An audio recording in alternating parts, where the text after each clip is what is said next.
we go. Good morning, everyone, and welcome to Pause, Breathe, Move, session 5. And this one is focused on sleep. Today's speakers is Dr. Mary Catherine Lindquist and Dr. Peggy Swarbrick. Next slide, please. Just a little bit about us. The Northeastern Caribbean. Is this webinar sponsored by the Northeastern Caribbean Mental Health Technology Transfer Center, and we're housed at Rutgers School of Health Professions in the Department of Psychiatric Rehabilitation and Counseling Professions. My name is Gati, and I'm the project coordinator of this center. The MHTTC is funded by SAMHSA, the Substance Abuse and Mental Health Services Administration, to enhance the capacity of behavioral health and other related workforces to deliver evidence-based and empirically supported practices to individuals with mental illnesses. We ask that you visit the website at mhttcnetwork.org. Next slide, please.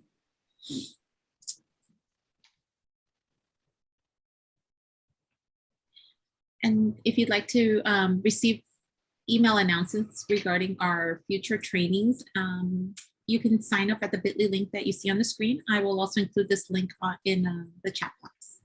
Next slide, please. And we also want to let you know that following the webinar, you'll be asked to complete a brief survey, and we value this feedback and use it to improve our activities and inform future activities. The surveys are also important because of the continued funding that is linked to the completion of these surveys. So we thank you in advance for your feedback. Next slide, please. We also want to let you know that this webinar is being recorded and will be posted to our website along with the slide deck in the next couple of days. Next slide, please. And we ask that you review our disclaimer once the PowerPoint slide is posted on our website. Next slide, please. During this presentation, our presenters may want to interact with you. Sometimes they will launch a poll, or they'll ask you to enter your responses in the Q&A or in the chat box. So please feel free to utilize these functions, and you can also control who sees your message by selecting the panelists or panelists and attendees. Next slide, please. We just want to also inform you that the MHTTC network uses affirming, respectful, and recovery-oriented language in all of its activities. This includes language that is strength-based and hopeful, and language that is inclusive and accepting of diverse cultures, genders, perspectives, and experiences, language that is healing-centered and trauma-responsive, language that invites individuals to participate in their own journey, language that is person-first and free of labels, that is also non-judgmental and avoids assumptions, and that is respectful, clear, and understandable and consistent with our actions, policies, and products. Slide, please. Now at this time, I'd like to introduce Dr. Mary Catherine Lindquist. She's the project coordinator or the program coordinator for COPSA, Institute for Alzheimer's Disease and Related Disorders at Rutgers University, UVHC. And Dr. Peggy Swarbrick, Associate Director of the Center for Alcohol and Substance Use Studies and Research Professor at the Graduate School of Applied and Professional Psychology, and also works with the Collaborative Support Programs of New Jersey. Welcome, everyone, and I'll turn it over to Peggy. Great. Well, thanks, everyone. Thanks for joining. This is Peggy, and I'm here with Mary Catherine. Thank you for joining us for our last in this series of Pause and Breathe and Move for Sleep. And we really are excited to go into this session to kind of really reinforce the self-care skills we've been reviewing over the last couple of weeks. And if you haven't joined us, we'll be doing a recap. And as Katty said, you can go back and look at the other webinars that we've done in this series. We want to congratulate you for just taking the time today. We know everybody's quite busy. There's a lot of challenges. So taking this time for yourselves is really important. And we're really want to just highlight that today, we're just going to focus on these simple strategies and really want to thank you. Mary Catherine, do you want to just say anything quickly before we start? Hi, good morning, everybody. We're so glad that everybody is here today to join us. And in addition to training on this a lot, I just want to share with everybody that this has made a big difference in my life too. So I have been doing this. We've probably been doing this for 2 or more years now, Peggy. And I've really integrated the pause, the breathe, and the move, and my sleep has improved greatly. So I'm speaking from experience. There's a lot of science behind everything we are going to share with you today, and it does work. work. So thank you for being here today to find out more about it. And we hope that this is really an added benefit to your life as well. Yeah, so yeah, great. It works. It really does work for so many of us. So we're going to look at the benefits of sleeping for overall well-being part of it. It will reinforce probably a lot of things you know, but maybe strengthen that resolve to really do something, because we know that it's such an important element of sleep. Thinking about things that we can do to prepare for sleep and really start to think about an intentional plan that you might think about using any of the pause, the breathe, the move, the nourish strategies to bring into your routine. So really kind of pulling it all together. What we're really looking to focus in on today is to kind of see. So we want to start out, Mary Catherine's going to do a little poll. We want to just see how's it going in terms of sleep. So everybody, if you could, I think we're going to, Kadi, are you going to put our poll up there for us? We're going to have some questions for you here. And we'd love to hear how your sleep is going these days. And the choices will be, is it excellent, very good, good but not enough, or poor? So there we go. Everybody just click how your sleep is, and then we'll review our community results here.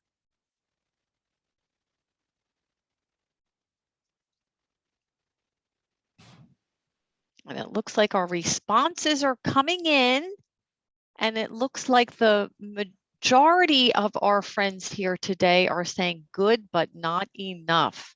So the next category is poor, and some people are chiming in that theirs is good. So there we see for all of us, we all have room for improvement, right? We all want to have better sleep. We'd all love to be up in the excellent range. So hopefully we're going to learn some tips today that will help us get up to that excellent range. Yeah, so yeah, thank you so much, everyone, just to kind of see where we're at with that, where, you know, good, but not enough. So that's good. That's a positive. We like to think about the strengths, but how can we improve it? Can we make it better? And again, we have a pretty good group here with the feedback. You're saying that your sleep is good, and that's important. Again, where it's going to talk about why it's important, and then the work that you do in healthcare and education and the other settings you might work. This is an area so many people have challenges in, and it affects so much aspects of functioning. So let's just take a quick look here. We'll move the poll. I'm going to move this down here to thinking about how much sleep is enough. And again, the science around this kind of has been pretty consistent over time. Is that, many times, as adults, we need about 7 to 8 hours. Sometimes that becomes more, but as people who are especially working with younger folks and younger people, that more sleep, there is the need for sleep. And there's so much important aspects of getting the right amount of sleep for yourself. Everyone has a certain body clock, a rhythm that, some people say I can get by with 6 or 7, I need about 9. You hear different ranges, but it's so important for ourselves and for others to really be in tune with what is a good amount, because it really can be important. One of the things that we have heard over time too, which happens a lot of times with people in different kind of work, is that people will catch up or make up for sleep. And then we really have looked at the literature on that and just see that catching up on sleep sometimes can be not such a great thing. That it's important. What we see in some of the science coming out about this is that having more of a consistent pattern over time is important. And why is that? Why do we need this sleep? There's so many implications of inadequate sleep, right? It affects our mood, it can affect our memory, affects our cognitive skills, ability to complete tasks, our performance in school and work, and our other social roles can be impacted in a negative way. And also, it also can have other kinds of things that affects our, pain issues. If we have pain, it can affect in terms of weight gain, food, it has a lot of things about our eating patterns. Our hormones are impacted, our cardiovascular systems can be impacted. So it kind of increases our risk of physical health problems, many physical health problems, but it also affects our mood. So the mind-body connection, the food, our physical health and our mental health can be really impacted. So we really want to really be mindful that sleep is so important, and why we can think about using the strategies over these simple strategies that can really help us. Oh, thank you, Peggy, for informing us about all that. I think we all feel better after a good night's sleep, right? And we feel better when we're getting that good night's sleep consistently. So, but it's hard. It's hard for so many reasons, right? We all have a lot of demands in our lives, both at home and also on the job. And especially over the past year and a half, we've had a lot of extra changes and extra challenges that we've had to deal with, right? So all of those things can increase the stress in our lives. So something that's important for us to realize is that we may have little control over some things in our lives, over some situations that we're in, but we can control how we react physically, mentally, and emotionally. By changing how we react to the situation still occurs, but we can feel less stress. So, and this applies to our sleep too. So for each one of us who is here today, our situation is unique, right? We all have different work situations. We all have different family situations. So it's up to us to decide what works best for us when we are in stressful situations. So we're going to just quickly review some of the things that we have reviewed in the previous sessions. Pause and breathe. This is something that can help us deal with stress. Just stopping for a moment, noticing what's around you, checking in with yourself, reminding yourself how it feels to step off of the treadmill of life, and taking a deep breath. Pause and breathe, so very helpful. Nourishing yourself. We've talked about this. Eating well nourishes your body, and doing things that you enjoy too nourishes your mind. Finding ways to feed our whole selves is so important for our health. And it's important to find the right balance between work and between the rest of your life as well. We've talked about move before. For many people, moving mindfully can help reduce stress. Stretching and other mindful movements can calm us, and it can energize us, and it can help us feel more in control and boost our health over time. So today we're going to talk about how we can use these three things to help support our sleep as well.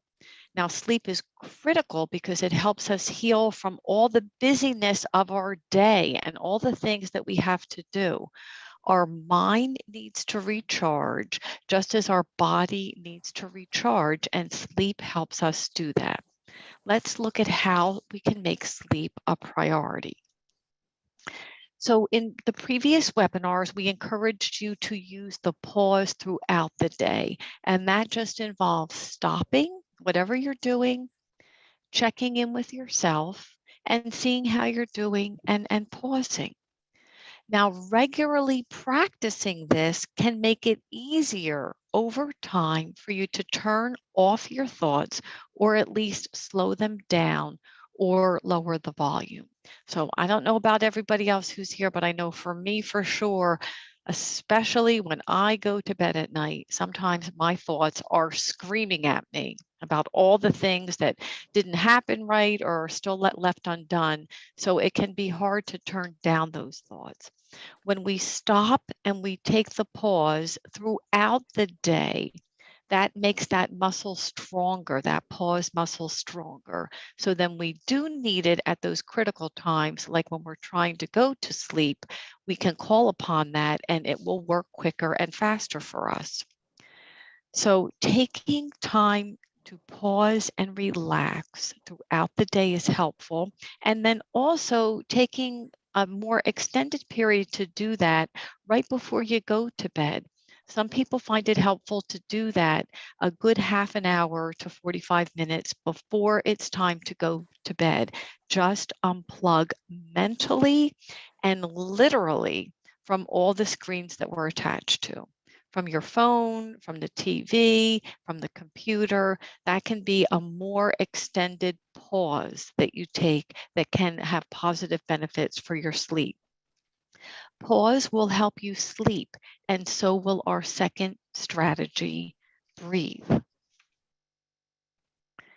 And let's just take a quick moment and take a pause. Check in with yourself. And let's take a nice deep breath. Breathe in and breathe out.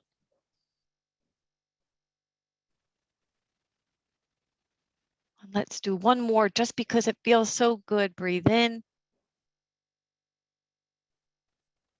and breathe out. Thank you, everybody, for engaging in that pause and breathe break together. And that simple, it took what, maybe 3 seconds for us to do that. Doing that throughout the day can help us support our good sleep routines in the evening as well.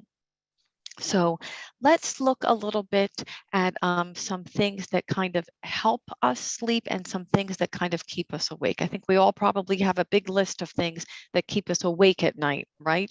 But many of us have nighttime distractions. Many of us might have other people in the home with us who might have a different sleep-wake schedule than we do. So that could be disturbing to us. Work that we have to do that could be hanging over our heads. We might be thinking about that when we're going to bed.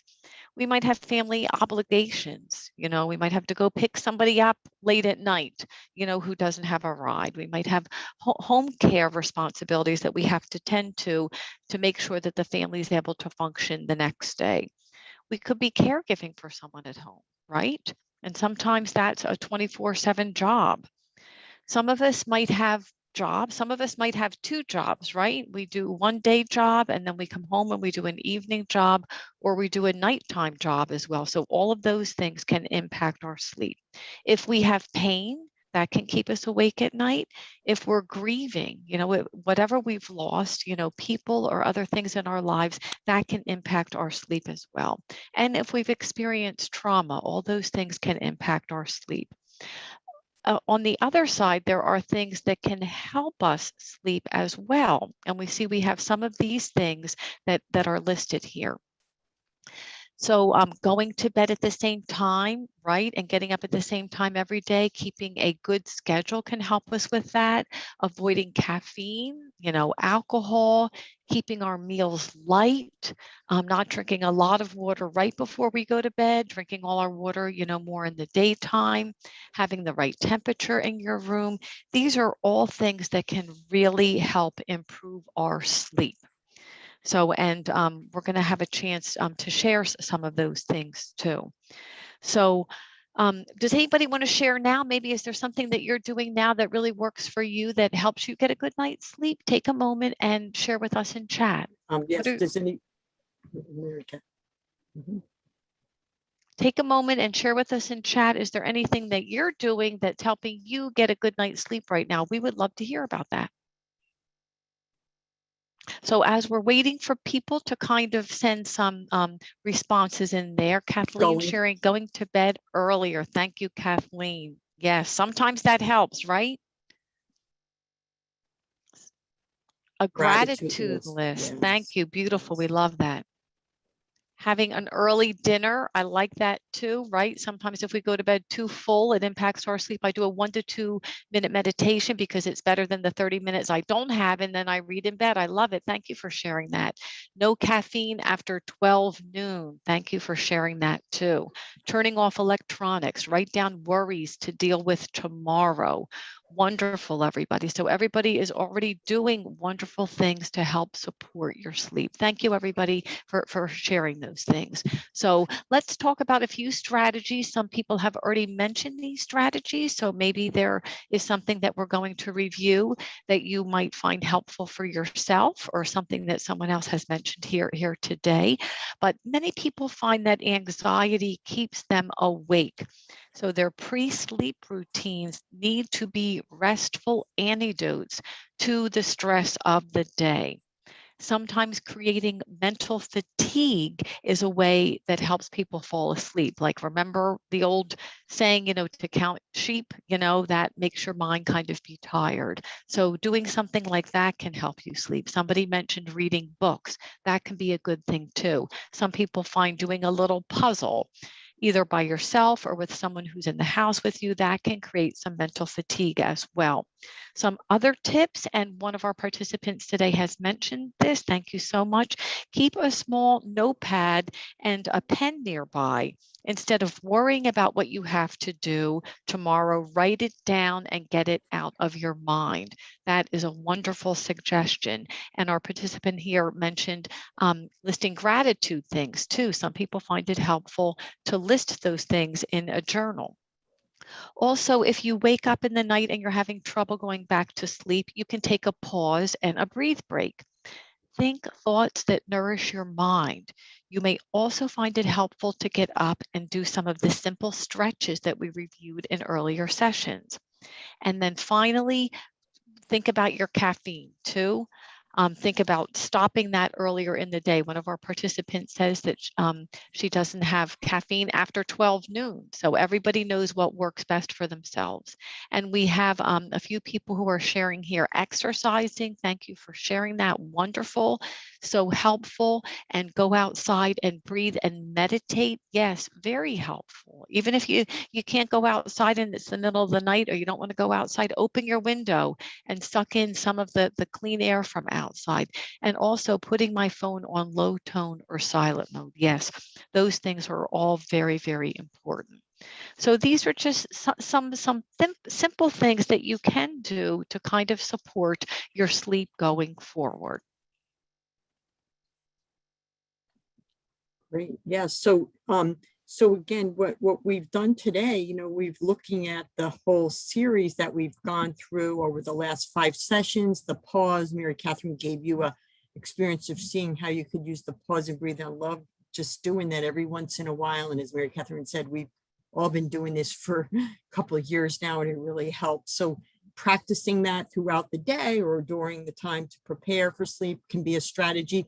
The move, someone talking about that exercise, everybody's body clock is different. I'm a big person around knowing your rhythm. So figuring out your rhythm and developing habits and routines that best build you the rhythms that basically help you basically meet your needs, but also to be able to accomplish what you need. The nourishment of the body and the mind. And really, again, it all really affects sleep as well as other aspects of our performance. And really just thinking about these simple strategies, which if you haven't been to the others, you can go and get those. We can also at the end, we'll show you where you can download our workbook on this material to really be able to help you, because we know that these strategies have helped so many people, and we're hoping that they'll continue to help you in your work. And again, it's paying it forward, giving it to others, sharing with others these strategies, because we do know a lot of people are dealing with stress. Mary Catherine, there's a question to answer. What do you mean by creating mental fatigue? Mental fatigue would be keeping your brain busy and doing something that's challenging for your brain, and that can make people a little bit tired. So like the counting sheep, like to kind of focus on something, or the idea about doing a puzzle, Sudoku or crossword puzzle, something like that, or reading a book. Some people find it helpful to keep their brain active through reading, maybe read something challenging, and then you will get tired. How many times do people read books and they drift off to sleep because they created some mental fatigue for themselves? But it's different for everybody too. And if anybody has anything that they're doing to create mental fatigue, please share that with us too. Thank you. So again, what we did, the resources are here in this material. If you want to go back there, and you can get all of the practice sessions. We have Dr. Susan Gold-Fogelreit, who goes through the practices that we've done over the course of the time. The material is up there. Just please note that it's in English and Spanish. The videos in English and Spanish. The books are in English and Spanish. They're all downloadable access. Please take a look at them, share them, give us your ideas on how they're working for you. And again, these are the resources. And we did want to let you know, though, we are very excited because we have created this material that we've developed for the COPSA program that we've been using widely for the last couple of years. We've adapted it based on this series. We have created a mini version to be able to help your people like yourselves or other colleagues to be able to perhaps start to do these small segments for your colleagues or your people you're serving in your workspaces. So you can join us for a Pause, Breathe, and Move self-care program implementation. It's like we're going to do a 1-hour session on the 24th of June for 12 to 1. It's going to learn. It's a way to use this in your setting. Do these small, either half an hour, even 15 minutes. We put the material together so you can, chunk it out, whatever it works in your setting.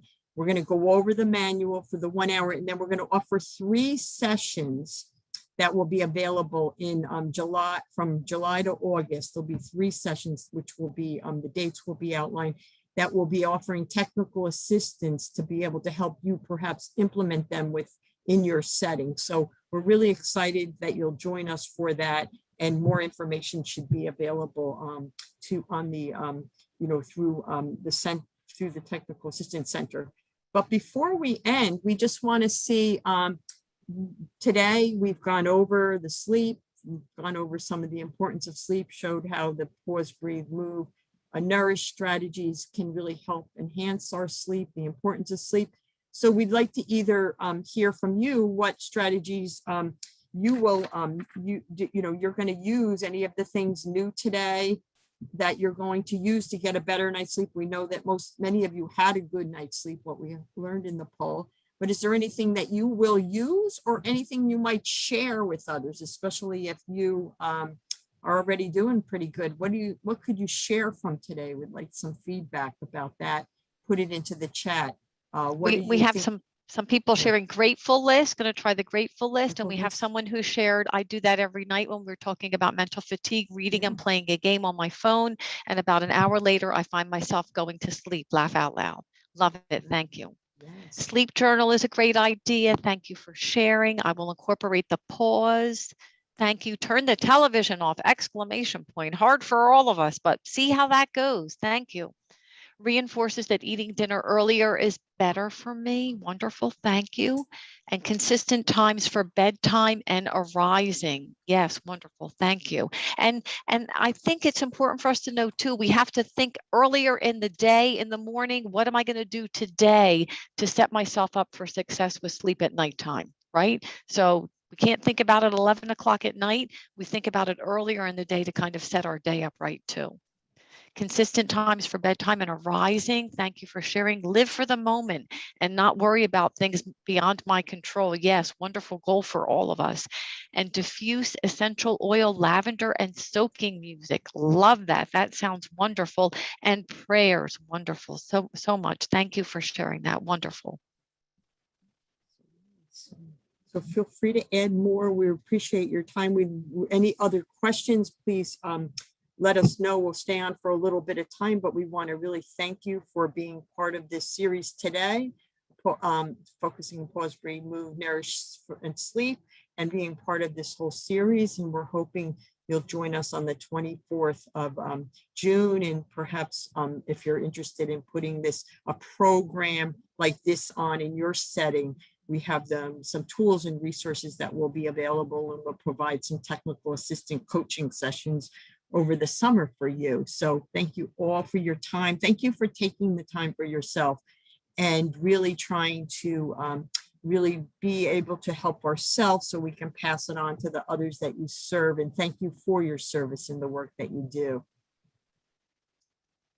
And the link to sign up for the 24th, Patty, that will go, how will that, how can we get that out?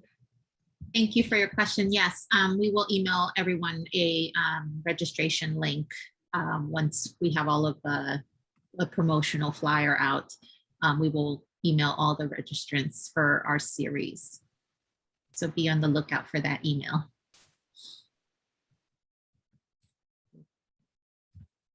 Thank you, everyone, for joining us, and we're wishing everybody many nights of very restful sleep. Restful sleep and beautiful days to follow. Yes. Thank you all. Thank you, everyone.